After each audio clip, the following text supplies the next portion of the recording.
SCP-4246, Thalassomania, or the Dreams of the Firstborn. The Ancient Astronauts hypothesis, or Ancient Aliens, is a fairly popular one for both fictional stories and non-fictional pseudoscientific study. The concept is pretty simple, that in the early days of humanity, extraterrestrials visited Earth and made contact with humans, to varying degrees. H.P. Lovecraft's Cthulhu mythos is one of the earliest examples of this concept, particularly in his story At the Mountains of Madness, which involves explorers in Antarctica stumbling upon an ancient city built by non-humans, or The Call of Cthulhu, which details a sunken city populated by the titular eldritch monstrosity who hailed from beyond the stars. The SCP universe has often touched upon various alien species, including some that predate humanity on Earth, but SCP-4246 is one that is heavily influenced by Lovecraft's works, with its own twist on things. Of note, before we get into what exactly 4246 is, we can see that it's given the Archon object class, which means that, while it could theoretically be contained by the Foundation, it's actually better off if it's left uncontained. We'll see why that is later, of course. SCP-4246 primarily manifests as a morbid psychological condition involving dreams, hallucinations, delusions, and fixations of a singular relation to the ocean and its contents. Individuals affected by this condition display significant behavioral changes, including the development of abnormal neuropathologies. Most of them will eventually come to interpret their anomalous experiences as spiritual visions of some sort, which they take to convey some revelations or esoteric knowledge. This then ultimately leads to the creation of cults and related organizations. Frequently reported elements of the 4246 condition include visions of sprawling and colossal cities beneath the sea, displaying alien architecture, and composed of a material described as smooth, seamless, glassy, and black. They also include visions of gardens of coral, displaying indescribable colors, an uncontrollable psychological urge to immerse themselves in seawater, often to the point of self-endangerment, and hallucinations involving symbols of unknown origin or context, usually manifesting as short, rapid flashes that leave fleeting imprints upon their vision. These visions have been known to trigger dizziness, vertigo, post-traumatic stress, psychosis, mania, and/or depression, homicidal or suicidal thoughts and behavior, and the development of new hallucinations. These new hallucinations are described by individuals as being incapable of being expressed or described in words, but are unquestionably traumatic. Afflicted individuals have been known to kill both family and friends in an effort to save them from an ill-defined but nevertheless impending cataclysm. Individuals also report sensations similar to phantom pain or body integrity identity disorder, in which they feel that they are missing limbs that have otherwise never existed.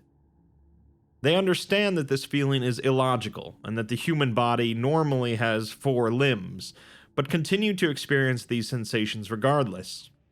Some individuals have described phantom pain registering up to 12 meters away from their bodies, as if the non-existent appendages were significantly longer than their actual limbs. There are several cases of afflicted individuals removing the limbs of others and attempting to graft them onto their own bodies, with fatal results. Ultimately, the majority of afflicted individuals will eventually self-terminate by drowning in the ocean, with only a minority of cases able to resist this urge. Affected individuals are divided into 3 different subtypes: A, B, and C. Type A individuals are the most common, generally displaying one or more of the previously described symptoms. It's unknown how many of these individuals are out there, but They're generally self-containing, easily countered by the propagation of disinformation. Type B individuals, however, exhibit extrasensory perception, such as the ability to identify information hidden from normal senses, as well as preternatural knowledge of a person's thoughts and memories. Following decades of research, it's been determined that Type B individuals are passive receivers, unwillingly absorbing information via ESP, but unable to actively transmit it. Of course, we won't get to learn about what the Type C individuals are until later in the document. The earliest known effort to catalog and explain this phenomena was by English occultist Joseph Adler, the leader of the Hermetic Order of Universal Wisdom, an organization devoted to the study and practice of the occult, metaphysics, and paranormal activities during the late 19th and early 20th centuries.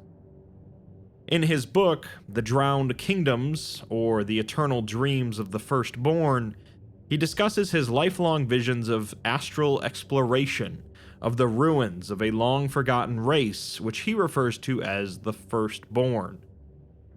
Other names for these Firstborn include the Drowned Gods, the Forebears, and the Elder Race. While claims involving lost worlds and civilizations were a popular concept at the time, Adler's work includes extensive interviews with other Type A individuals, referred to in his work as dreamers. Adler made accurate scientific conclusions describing concepts such as plate tectonics, evolution, memetics, and physics, including the debunking of the existence of Mu and Lemuria, which were popular with both scientists and occultists at the time. On October 29, 1920, Adler and 9 of his followers attempted a mass astral projection, or out-of-body experience, in the hopes of learning more about the Firstborn. The attempt resulted in the deaths of all 9 followers, 3 by heart attack, 2 from intracranial hemorrhage, and 4 by self-termination. Adler himself survived, but was rendered permanently blind, and would die the following year. Before then, he was interviewed by a doctor from the Foundation while at a hospital in England. Despite the doctor introducing himself as Dr. White, Adler immediately says that he is not from here, calling him by his real name of Schroeder, and saying that his arrival was foretold in the tendrils. Schroeder was not made aware of his anomalous capabilities, with Adler's dossier suggesting that he was not sane whatsoever. Adler assures him that he is the epitome of sanity, but Schroeder doesn't really buy that, calling him a man so consumed by madness that he tore out his own eyes. He asks how can someone do such a thing and still claim to be sane. Adler simply responds that he had no choice, and asks him how knowledgeable he is regarding the deep sea. Schroeder says that this isn't his area of expertise, so Adler continues, saying that the ocean has always fascinated him. In dreams, since youth, he plumbed the depths of the pelagic abyss and beheld with awe the long-forgotten edifices of the elder race. He says that we fear the dark and cold embrace of her undulating vastness, but despite this fear, she inspires within our hearts a singular curiosity. One day man will know that world. He goes on to explain what the depths do to the human body, with the pressure crushing your organs and shattering your bones. That's why submersibles must be built strong, and in time man will create something capable of enduring the true abyss. The human mind is not so different from such a vessel, as it can only dive so deep before this, gesturing to his lack of eyes. He says that he looked too far, beheld that which no man should ever see, horrors beyond conception and perception. He looked too far, and something did not appreciate his gaze. Compared to man, the Firstborn were as gods, and if they could not stop it, what chance do we have? The log ends at this point, with the closing statement being that Adler appears to be a true telepath.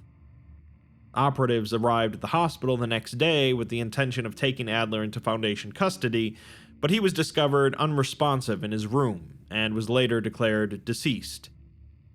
The cause of death was indeterminate, but was thought at the time to be the result of untreated pneumonia aggravated by recent trauma.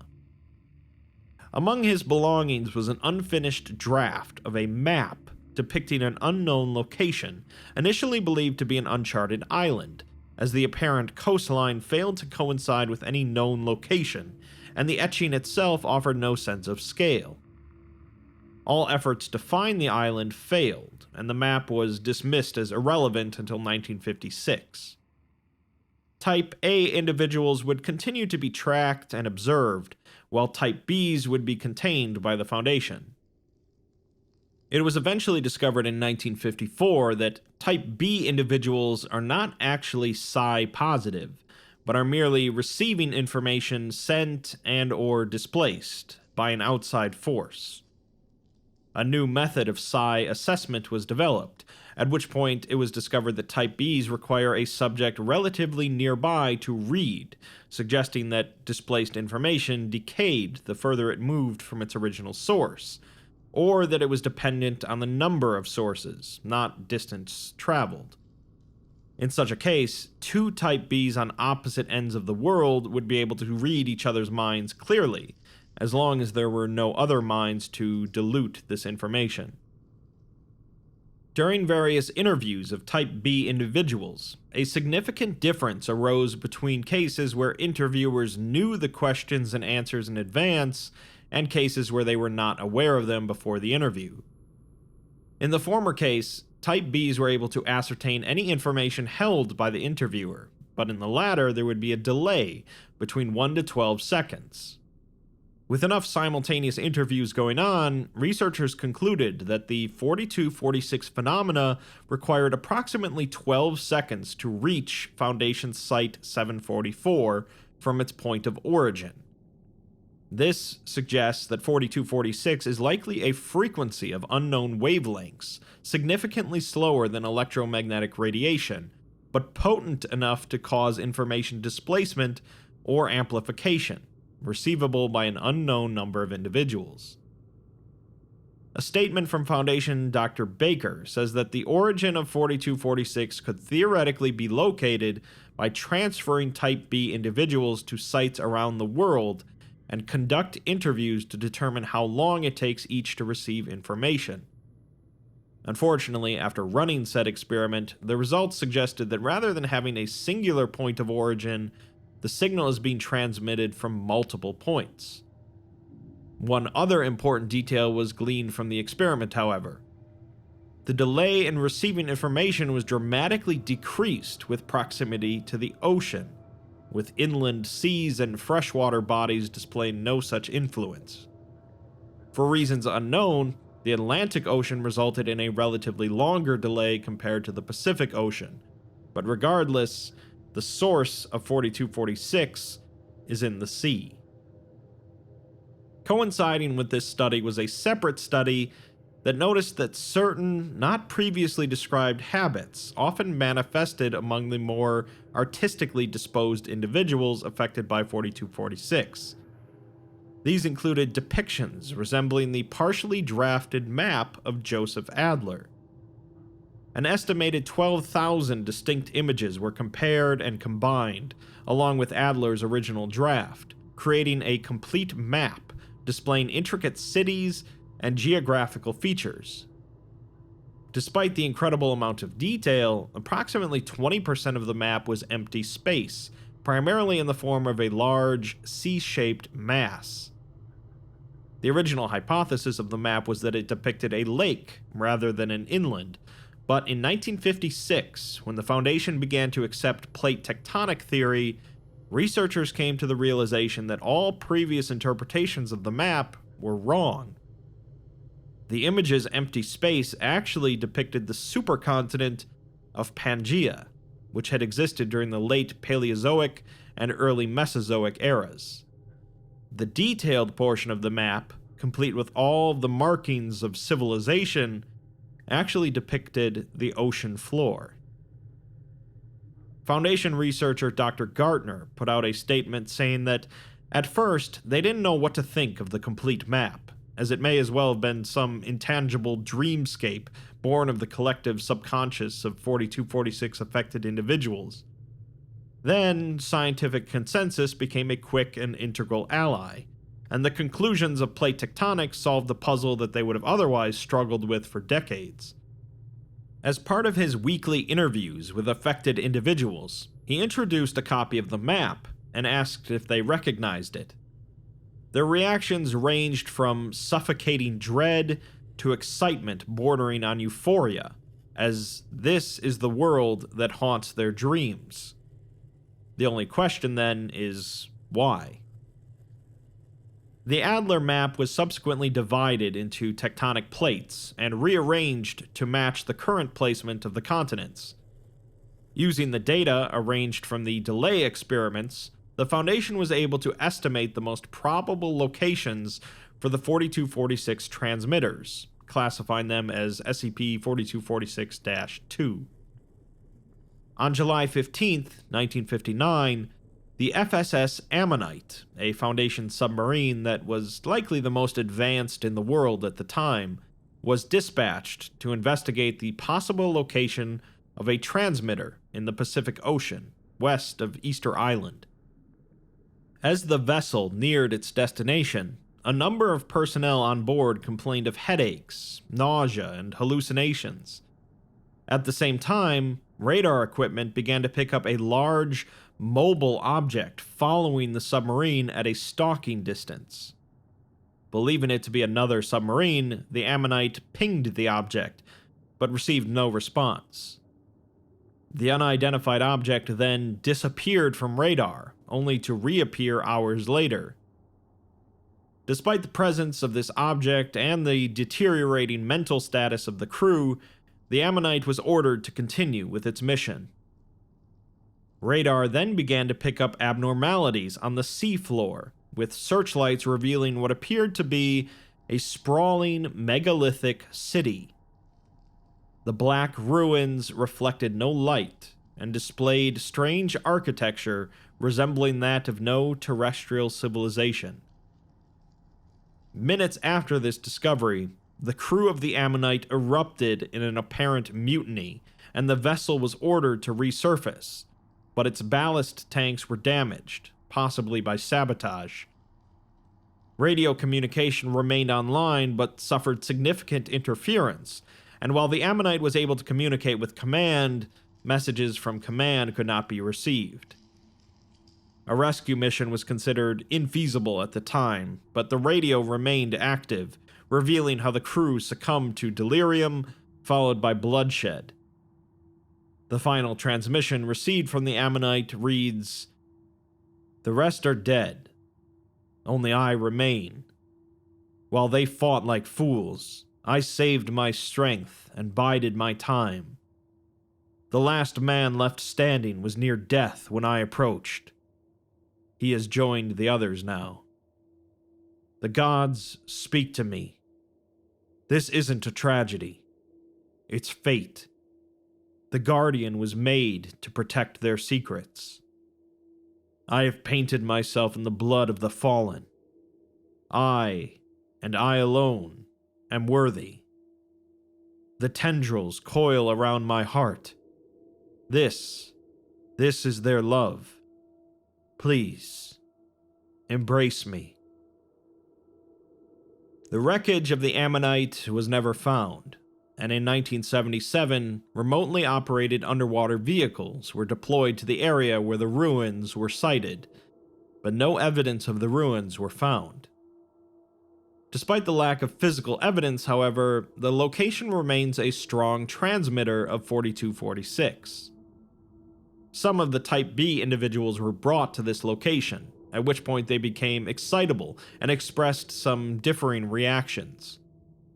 One stated that the tides are calling in their name, and their soul is below, entangled among the tendrils. They then became incoherent and spent the rest of their time struggling to free themselves from their restraints. Another stated that they are still dreaming, even after all this time. They dream of things of incomprehensible profundity. We are so small, weak, and worthless. Our misbegotten race does not deserve this world. It is a cosmic joke that we even came this far. A third Type B merely screamed continuously until removed from the area. All of the Type Bs and Foundation personnel displayed shared life memories following their removal from the area, and were given amnestics to minimize the effect. A second transmitter was tracked down, also in the Pacific Ocean, discovered during an investigation in 1961 into reports of occult activity among the ruins of Non-Modal on the island of Ponape. The island was under US administration following World War II, but similar reports of occultism were made by Japanese occupiers, including reports of unusual behavior associated with the 4246 phenomena. Locals directed Foundation operatives to the ruins, claiming that they had been overrun by the Drowned, a cult worshipping the so-called Old Gods. The Foundation confronted the cult at Non-Modal, who were found to be non-hostile and at least somewhat cooperative. The majority were natives of the island, but some were American and Japanese nationals. Though generally peaceful, the community did routinely practice human sacrifice, with those selected for sacrifice appearing to be more than willing to die for their faith. Eventually, Foundation operatives were allowed to observe the ritual, in which the cultists traveled by canoe to their chosen place of sacrifice, which has since been identified as a 4246 transmitter. The offering, a young woman, appeared joyous as others tied heavy stones to her limbs, while the group chanted and anointed her in oil before consigning her to the sea. The Drowned did not perceive their actions as lethal, but rather believed that they had merely facilitated her rebirth, or some manner of metamorphosis. They insisted that she would live on for eternity among the gods and their coral palaces. Much like the first transmitter, the Foundation found no physical evidence here, although both the Drowned and Type B individuals claimed that there were cities on the seafloor. The Drowned completely disappeared in 1963, although bodies would occasionally wash ashore in the following months, suggesting that the entire community committed mass suicide by drowning. Some of the Type B individuals brought along provided some meaningful statements while in the area. One stated that what the Foundation seeks is here, but anchored elsewhere. Don't let reality deceive them. The hungry earth devours, but the firstborn will never truly die. They exist outside of the cycle. He then asks Dr. Gartner if he's had that dream again, and begins to discuss some highly sensitive information which has since been expunged. Another Type B stated that the sunken city awaits, and that all is black where there once was light. They are the gods that were, and shall be again. Soon, everyone will see. A third transmitter was located in the Arctic Ocean, with the Foundation originally encountering evidence of it as far back as 1918, following reports of an abandoned village containing occult paraphernalia on an isle in the Faroe Islands. Foundation agents discovered that the missing inhabitants were all members of the Church of Saint Jonah, a cult outwardly presenting itself as a Protestant Christian sect.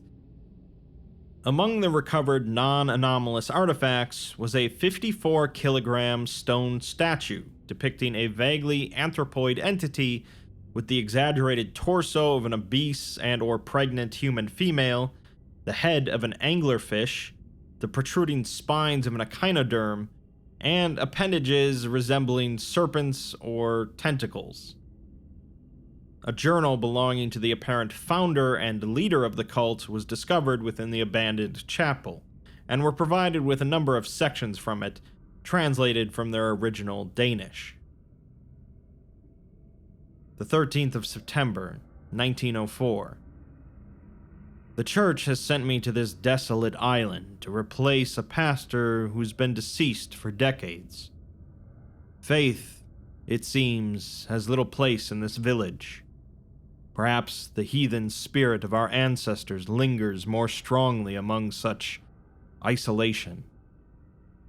I should not complain, for the church, in its mercy, has allowed me a chance to redeem myself. Perhaps for once the rumors and accusations of my past won't follow. The 5th of October, 1904. My congregation is small and primarily comprised of the wives and children of fishermen. To protect their husbands, they ask for the blessings of Jonah, but never our Lord and Savior. How easy it is for the veneration of saints to devolve into idolatry. The men are a disagreeable lot who take to drink the moment they set foot on dry land. These drunkards view my status as an unmarried man with suspicion and have accused me of fornicating with their wives or of the crime of sodomy. These fools have no trouble hurling such contradictions. Lord, grant me patience. The 22nd of December, 1904. The call is stronger here. I had begged the church to send me somewhere inland for this very reason, like Herning or Silkeborg, anywhere but the islands. It was not a seizure, but that is how they justified my freedom. Just an accident. Unavoidable. But it wasn't. I remember it all with such clarity. It should have been a simple baptism. The way the infant gargled and choked. I held her down, let her lungs fill with holy water, until the bubbles ceased to rise. I hear the call of the deep. O Lord, protect me. The 10th of January, 1905. The abyss speaks to me of betrayal and murderous plot. Captain Absalon's wife is pregnant, but he knows that the unborn child cannot be his. Yes, it has shown me his secret shame, and the guilt of Dagger, a supposed friend for whom he bears no suspicion. The captain is not an intelligent creature. He is a drunken beast of rage and humiliation, and his ale-sickened mind has convinced him that I am the true father. He and his brothers plot their revenge, seeking my demise. But I will not act. Not yet. Let them come. I am ready. The 2nd of February, 1905. The conspirators breached my sanctum last night. I told them the truth and offered them a chance to walk away. They made their choice. Now, their entrails decorate the village. It never had to come to this. I stood in the town center, baptized by the blood of criminals, and awaited the dawn. When the rest awoke, they were witness to my glory. Terror will ensure their obedience. The abyss whispers its secrets, and I am its prophet. The Christ God is dead. The deep gods are eternal. Date unknown. The true faith is triumphant. The last of the non-believers have been purged, bound and thrown on a skerry at ebb. Their sacrifice will appease the deep gods, but only for so long. Preparations must be made to ensure a steady and sustainable harvest in the future. Date unknown. The gods have seen fit to bless my body with renewed vigor and a singular carnality, In my dreams, I hunt for pearls among the sea foam and awaken to passions that had once caused such shame. Many women were rendered widowed by the purge, and I have claimed them as my brides. This received no protest. Indeed, they felt honored.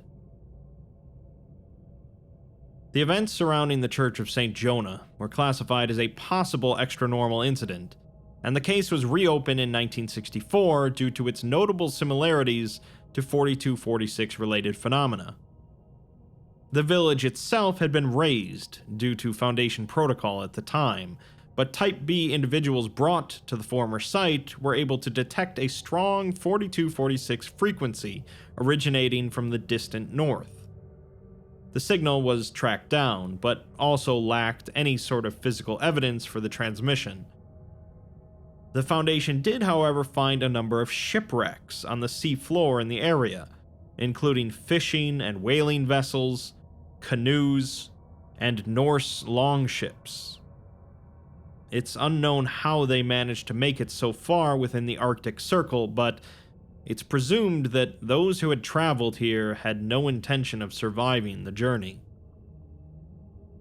One Type B stated that it is the final linchpin to hold it all together. They had no interest in land empires. With the North, they made themselves whole. The dream belonged to everyone. Another shouted that we should drown ourselves and complete the circle. The sea will remake you, and your lungs will learn to take in water. We all must drown so that they might return. The individual then proceeded to bite off their own tongue and suffocate through the inhalation of blood.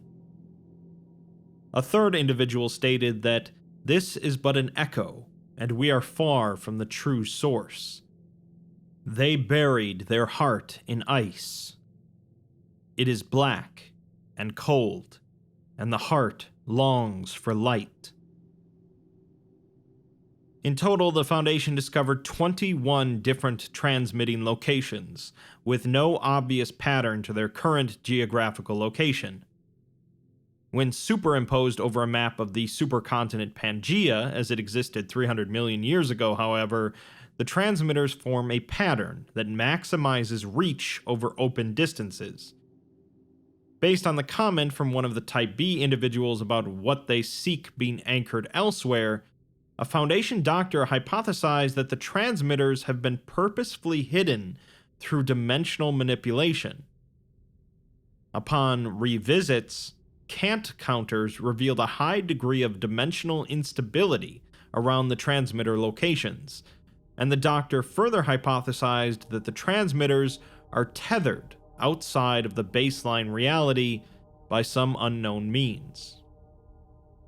3 Scranton reality anchors were modified to endure an aquatic environment, and were then triangularly placed around the estimated position of the first transmitter they found, in the Pacific Ocean.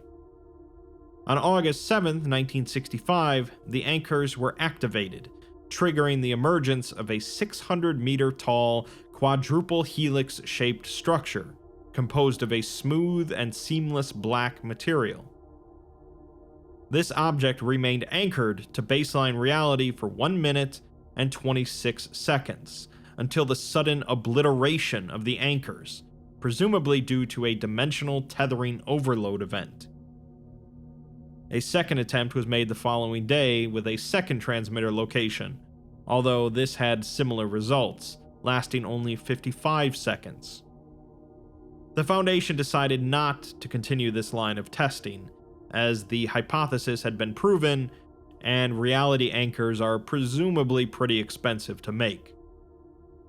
It was thus theorized that SCP-4246 functions as a worldwide network of some kind, although its purpose remains unknown. It's possible that individuals being affected by the frequency is only a side effect of a far greater phenomena. If the goal of the transmitters was just to affect people like this, they could have accomplished it by simpler means, such as with memetics. The plot thickens, though, as reports of unusual seismic activity in Antarctica were released, with the unusual bit being their timing. The activity occurred at the same exact time as the Foundation's first test, for exactly 1 minute and 26 seconds, and again at the same time as the second test, for 55 seconds. The epicenter of these events was traced to a region beneath the glaciers, so operatives from MTF Delta 21, the abominable snowmen, were deployed to the area. There, they discovered a previously unrecorded settlement, determined to have been built and operated by Nazi Germany. It had been damaged and abandoned for reasons not immediately discernible, and there was a kilometer-wide pit nearby, alongside industrial digging equipment. Recovered documents confirmed that the excavation efforts here were part of an operation run by the Ahnenerbe Obscura Corps, a Nazi subgroup of the SS tasked with the study and the containment, destruction, and creation of anomalies. The operation had been conducted to recover evidence of a supposed lost civilization, as the group had been aware of the 4246 anomaly since at least the early 1930s, and had been conducting their own research into it, unbeknownst to the Foundation. Through their analysis of 4246 afflicted individuals, they deduced that there was something of significance here, and they regarded this theoretical civilization as some manner of master race, though this conclusion was based entirely on unfounded pseudoscientific and supremacist beliefs. Unfortunately, most of their research appears to have been intentionally destroyed, but the amount of resources deployed here, along with the apparent urgency present, suggest more than a scholarly interest in 4246. It's believed that their ultimate goal was to weaponize the anomaly, although how they'd accomplish that remains unknown. Signs of conflict were found throughout the settlement, the area littered with empty shell casings and frozen corpses. The docks had been razed, and all ships had been intentionally scuttled, while excavation machines had been sabotaged and drained of fuel. Journal entries and scattered memos describe growing animosity between laborers and their overseers. The project did, however, ultimately uncover the presence of an artificial structure beneath the ice. Classified as SCP-4246-3, it displays strange architecture and is composed of an unusually strong and seamless material closely resembling obsidian. Spectrum analysis of this material has uncovered constantly shifting symbols designed for those capable of perceiving light in frequencies outside the human visible spectrum. The structure also displays an anomalous impact on sound, with a whisper spoken within its interior reverberating and increasing in volume for minutes. Individuals who remain near the ruins will eventually begin to hear the thoughts of anyone in their proximity, with continued exposure may resulting in the development of memory overlap. One example involved a Foundation operative who came to believe he shared the same wife as his partner. Thoughts and memories will continue to blur until the afflicted individual is rendered mentally incapable or catatonic, although this can be corrected with amnestics if treated early. Attempts to navigate the ruins proved difficult due to the sheer number of steep drops and inclines, along with the extreme perceptual abnormalities that occur within. There's evidence that much of the structure, if not all of it, was within the ocean prior to the late Cenozoic Ice Age 33 million years ago. Since there's no way to protect against the anomalous effects of the ruins, the vast majority of it remains inaccessible, although ground-penetrating radar has revealed that the entire complex is larger than New York City. The Foundation did manage to recover a journal from one of the ruins' tunnels, belonging to one of the lost German laborers. It states that they worked the laborers like slaves, and wouldn't tell them why other than saying that It's for the glory of the fatherland. The laborer did not trust his overseers, referring to them as strange and stating that they cast malignant looks at the laborers. The laborer later writes that he heard the voice of Johannes, but his mouth didn't move. He also writes that he remembers their mother and that she must be saddened by their absence, but then crosses this out and writes that his mother is dead and Johannes is not his brother. So what is this? He writes that he suffers strange dreams in this place, and he's not the only one. They have all seen the Black City beneath the ice, a kingdom older than Adam. He then writes that the stones sing to them, and they are trespassing on holy ground. Later, he states that plans have been set in motion, and they will show them what the gods have shown them. The Black City is alive with light, and they will come to understand its beauty. They cannot return, however, as the Führer would taint it, so nobody can leave this frozen land alive. Another MTF was brought into the ruins to map out its interior, one resistant to telepathic, cognitohazardous, and memetic anomalies through extensive training, mental conditioning, and surgical augmentation. Much of the interior was found to be flooded, so the construction of dams and drainage systems was necessitated to continue. After 8 years of exploration and the establishment of various base camps, the MTF completed their survey. It still wasn't safe for others to enter the ruins, so research was conducted indirectly via live video feed.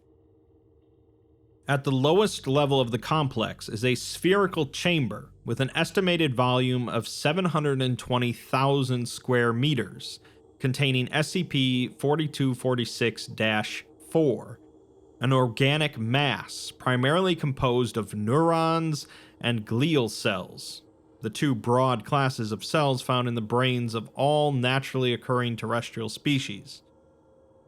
The mass fills 70% of the chamber, with tendrils extending throughout the interior of the complex, making its true size unknown. Its cells are alive, despite lacking any obvious means of preservation, with veins transferring blue blood throughout the cluster. It is submerged in water and protected by a translucent dome. After thorough analysis, it was determined that the mass is a fully functional brain, though one of unnatural size and complexity, with one doctor describing it as a quantum computer compared to the human brain's abacus, although even that would be too comprehensible. It's currently hypothesized that the 4246 frequency is caused by the brain waves of this mass, with the transmitters designed to receive and further transmit it throughout the world, and potentially beyond. The mass appears to be expanding this brainwave across the world through a neural network composed of both the transmitters and the neurons of all living things. It's believed that it is ultimately scanning the entire planet in a continuous cycle, gathering information for reasons still unknown, and that afflicted individuals are collecting some of this information like a filter, their mental instability growing with decades of unintended contamination. The majority of 4246 researchers came to accept the Tean civilization hypothesis, which posits that a specific civilization, presumably long extinct, was responsible for the creation of 4246 and all related anomalous objects. It's believed that the Tethians represent a non-human, primarily aquatic civilization dating back at least 250 to 300 million years ago, that survived the Permian-Triassic extinction event and flourished until the Cretaceous-Paleogene extinction event approximately 66 million years ago.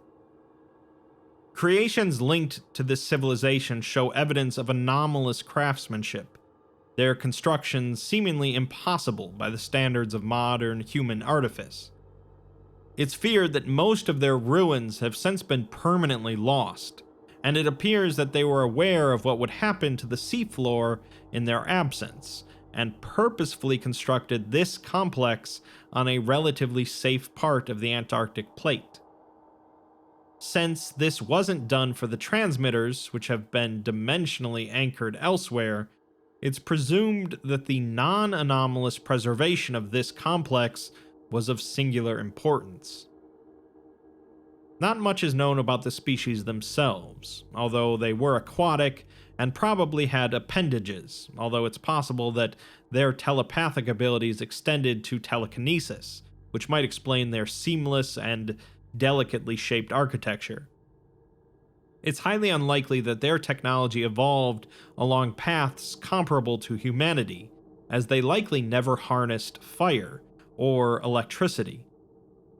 It's believed that instead they mastered some form of bioengineering and biocomputation, with their ability to alter reality also firmly established by the current state of the transmitters. It's speculated that the massive brain was designed not only as a living repository of knowledge, but also as a secondary hive-like mind.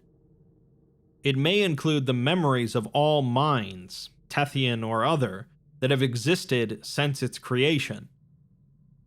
The species did not communicate as we do, instead relying more heavily on sensation than description, with symbols, colors, and vibration working together to directly invoke the feelings of its creator, directly transferring information between individuals without the problematic tool of language. It's improbable that they had a concept of words as we would recognize them. Their civilization did flourish, however, expanding across the entire Panthalassa superocean, and despite the violent compulsions displayed by certain afflicted individuals, there exists no evidence to suggest that the Tethians were a combative people. If you recall from earlier, there are actually 3 different types of people affected by 4246, and it's time to learn about Type C, locked behind a classified file. Joseph Adler theorized that there were 3 types of people: sleepers, who are seemingly unaffected by the 4246 phenomena; dreamers, who are reactive to the phenomena, though vague and distorted; and the awakened, who are capable of embracing the true reality of 4246. The awakened were entirely hypothetical, though Adler believed himself close to achieving this state of being. Project Awakened Dreamer began in 1988 with an attempt to better understand the 4246 anomaly, as well as to potentially communicate with the big brain itself, through the creation of a new variant of affected individuals, classified as Type C.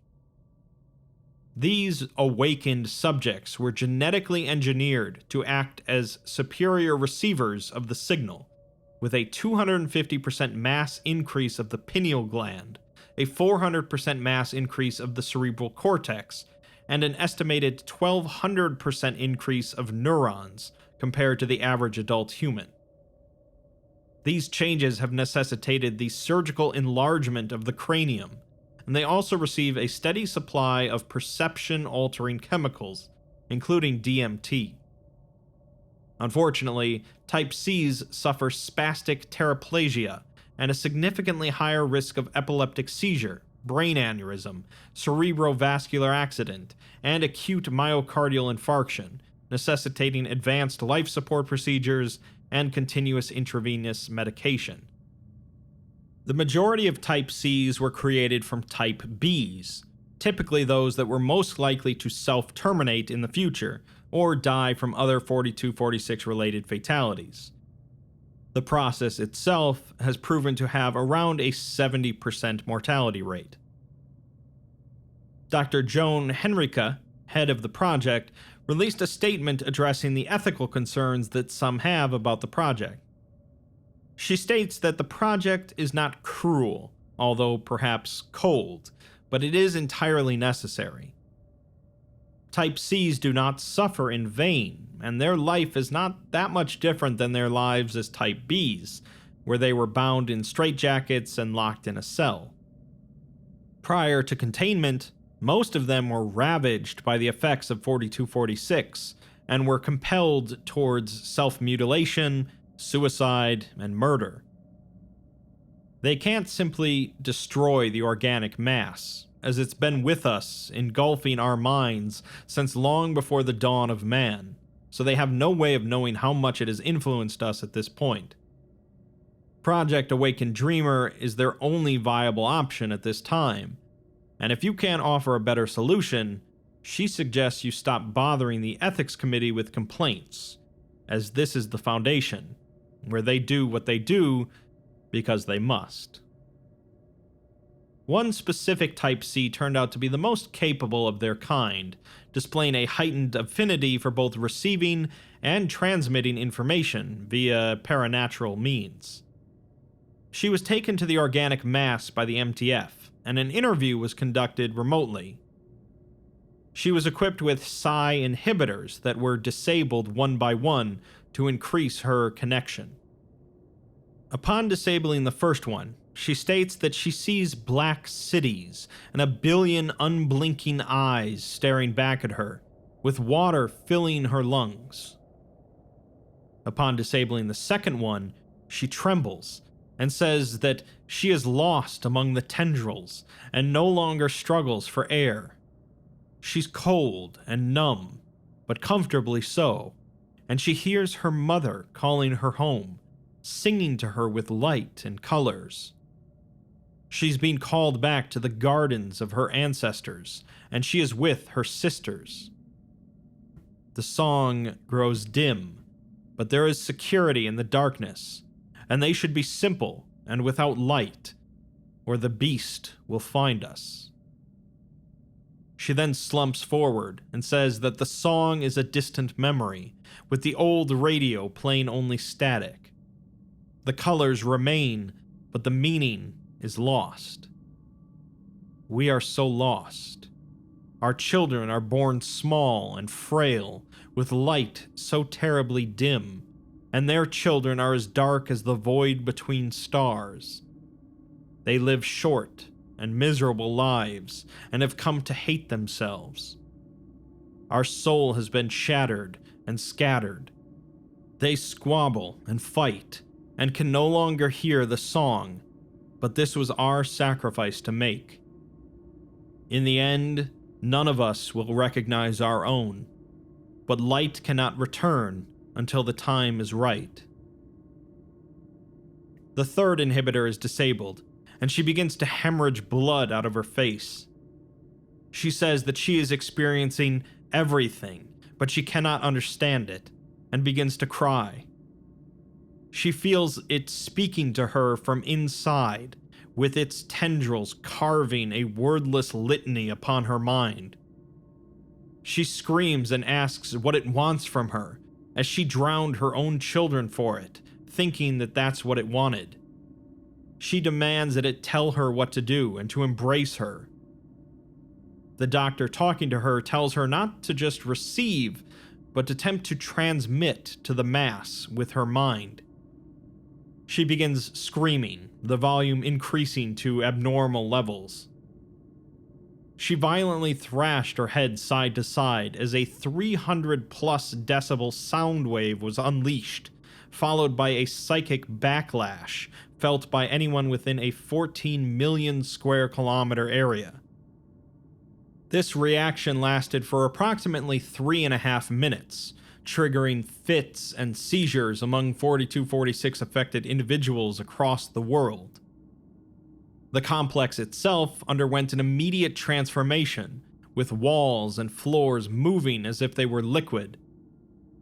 The material returned to a solid state after completely reshaping the interior, with the Type C and 12 MTF members believed to have been destroyed due to the event. The provisional site built at the entrance suffered vibrational-related damage requiring extensive repairs, and personnel were rendered catatonic by the psychic backlash. After regaining consciousness, the personnel displayed apparent knowledge of hypothetical science and technology far beyond current understanding, including subjects which haven't yet been speculated, even within science fiction.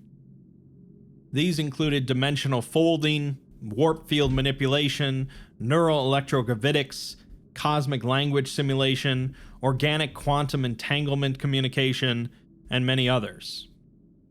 Experimentation in any of these fields has yet to become feasible, resulting in depression and frustration among impacted personnel, and a significantly increased rate of suicide, although the manner of self-termination has yet to involve drowning.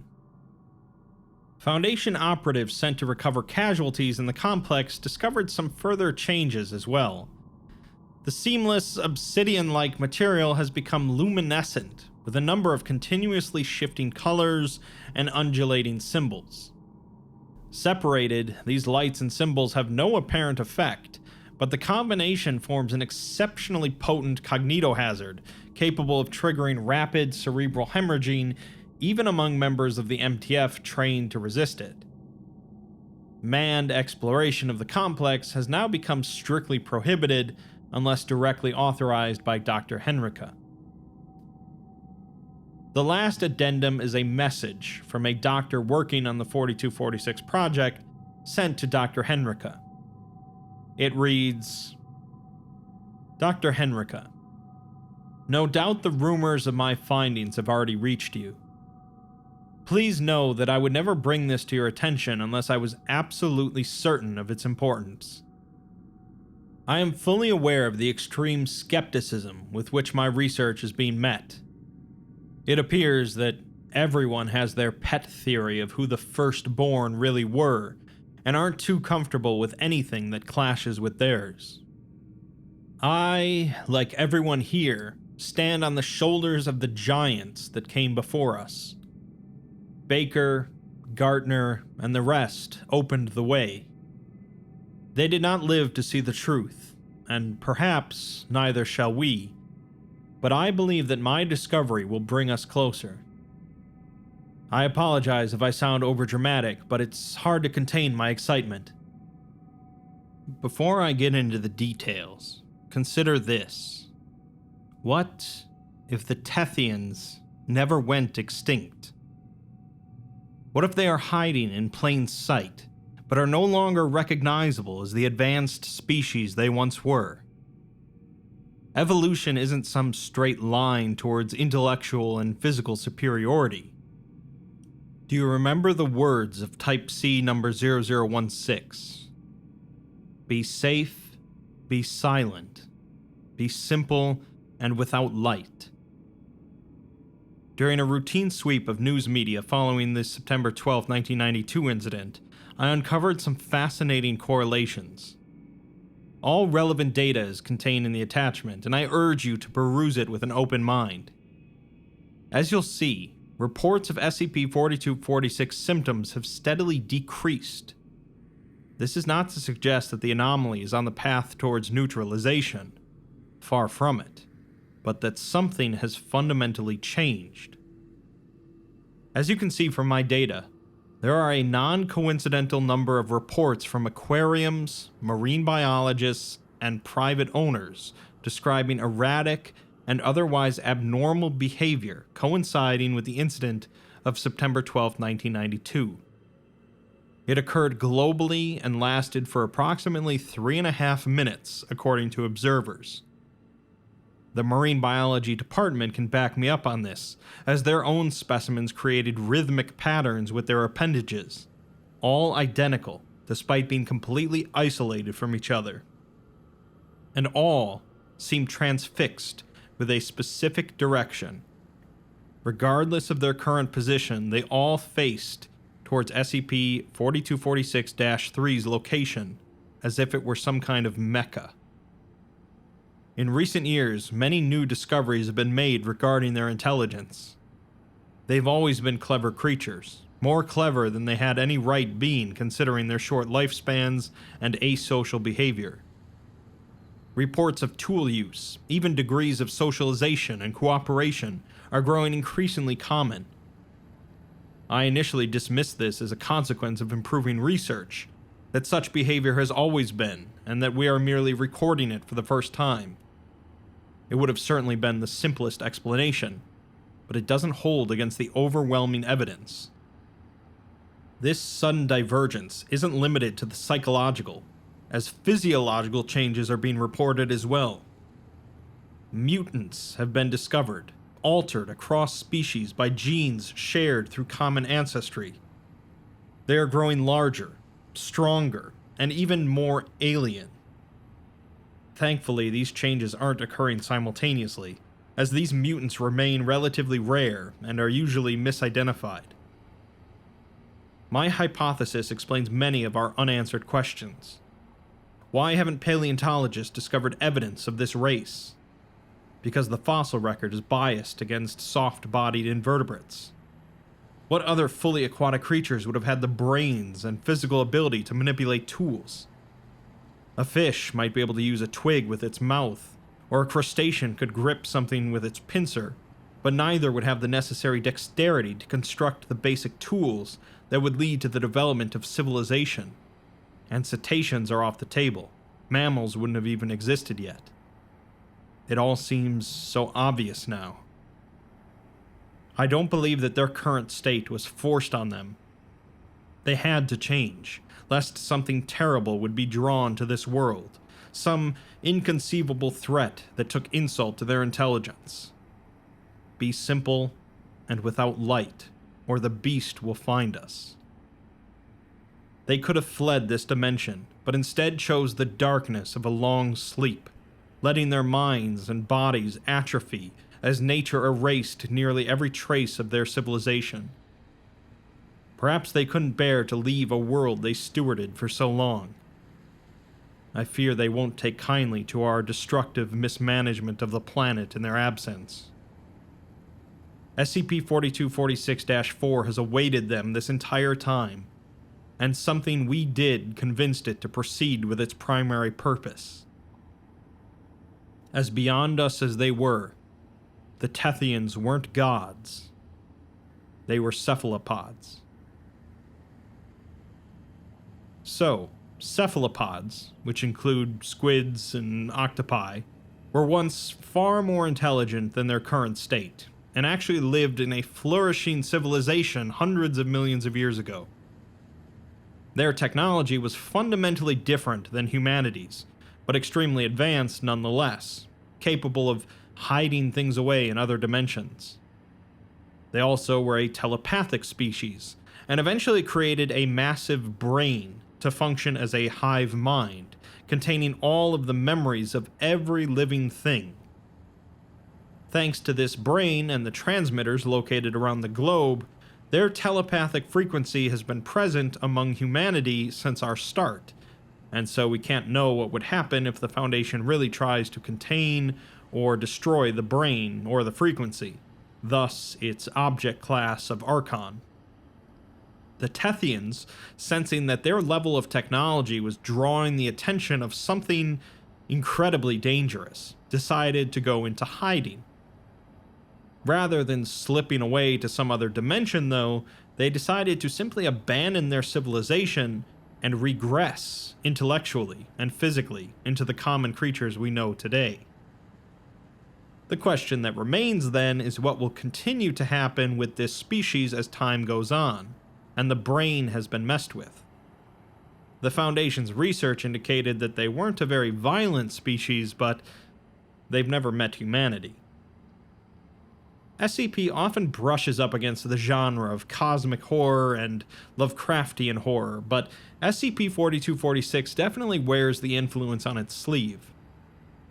Not only is the idea of a whole species lurking under the oceans and building massive alien cities pretty creepy, making them practically completely foreign to our understanding is a nice cherry on top, along with the revelation that they're not a lost species, just a hidden one.